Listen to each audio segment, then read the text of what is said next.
குலைஞ்சு போன சூழ்நிலை அப்படியே ஒப்பு கொடுக்கிறேன் சுவாமி. என்னை புதுசா உருவாக்குங்க ஆண்டவரே, என்னை புதிதா உருவாக்குங்க ஆண்டவரே.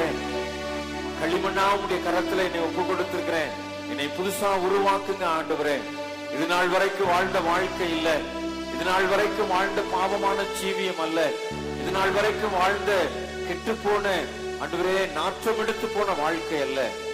இதிலிருந்து புது சிருஷ்டியா ஒரு புதிய படைப்பா என்னை உருவாக்குங்க ஆண்டவரே என்று சொல்லி யாரெல்லாம் உடைய சமூகத்துல அப்படிப்பட்ட நினைவுகளோடு வேண்டுதலோடு உடைய சமூகத்துல செபிக்கின்றார்களோ, இன்றைக்கு ஆண்டவரே அவர்களை ஒரு புதிதாய் உருவாக்கும்படியாய் ஒரு புதிய படைப்பாக அவர்களை வணைந்து உம்முடைய சித்தத்தின்படி அவர்களை உருவாக்கும்படியாய் ஆண்டவரே உடைய கரத்துல ஒப்பு கொடுத்து நாங்கள் உம்மை நோக்கி பார்க்கிறோமே.